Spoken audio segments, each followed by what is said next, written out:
Panorama group, जो सोचता है वो करता है। आपके अपने सपनों का आशियाना।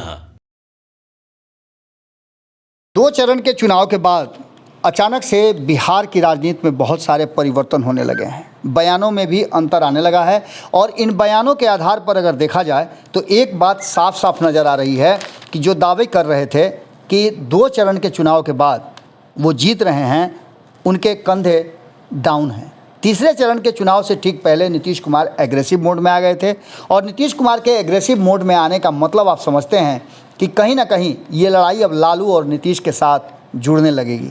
लालू प्रसाद भी काफ़ी एक्टिव हैं, भले ही वो बाहर नहीं निकल रहे हों, लेकिन बयानों का तीर तो अपने घर बैठे बैठे ही छोड़ रहे हैं।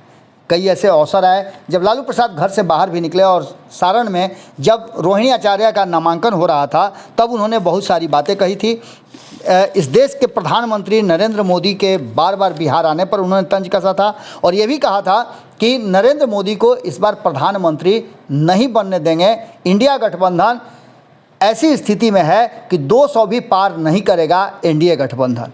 इन सारी बातों के साथ साथ जब चर्चाएं शुरू हो गई उसके बाद से कई तरह के फिर से बयान आने लगे और इसी बयान का आधार था कि इंडिया गठबंधन लालू प्रसाद के बात को सुनने के बाद एक बार फिर से एग्रेसिव हो गया था। आपने देखा होगा कि लालू प्रसाद के सारण के कार्यक्रम के बाद तेजस्वी यादव में, मुकेश सहनी में और ख़ास करके कांग्रेस के कई नेताओं में आपने देखा होगा तो एक बार फिर से स्पार्क जगा था।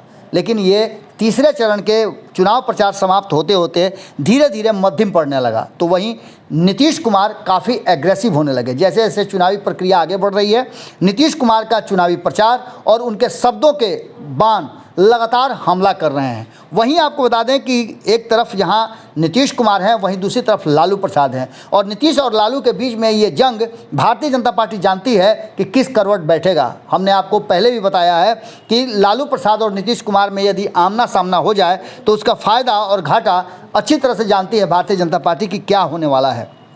इसी बीच में आपको बता दें कि तीसरे चरण के वोटिंग से ठीक पहले लालू प्रसाद एक ट्वीट करते हैं। उन्होंने कहा है कि ये लड़ाई अब मरने की नहीं, मारने की नहीं, बल्कि जिंदा रहने की लड़ाई है। संविधान को लेकर के, आरक्षण को लेकर के पहले से ही कई बातें कही जा रही थी।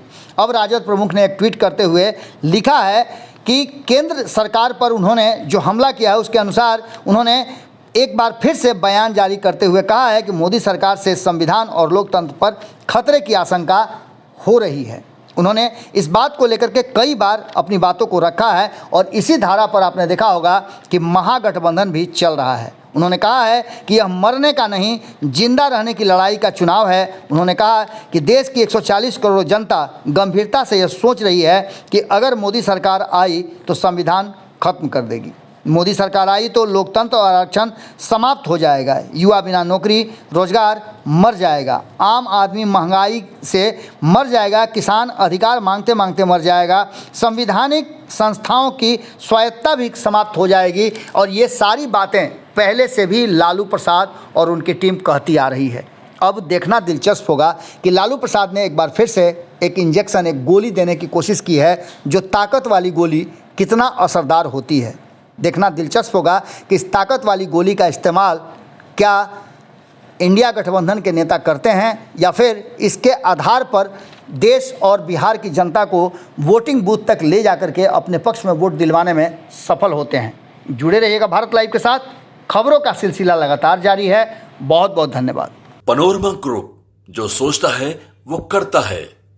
अगर ये वीडियो पसंद आई और वह बिहार के राजनीति और बिहारियत से सरोकार रखेनी तो सब्सक्राइब बटन दबा के चैनल के सब्सक्राइब कर ली। ओजे एगो घंटी बा, ओकरा बटन दबा देला से कुल सटीक और मारक खबर रुआ मुफ्त में मिल जाई। अगर रुआ पत्रकारिता के हमनी के नया प्रयोग में सहयोग कर चाहतानी तो ज्वाइन बटन दबा दी। पेटीएम नंबर नोट कर ली 9386816700। धन्यवाद।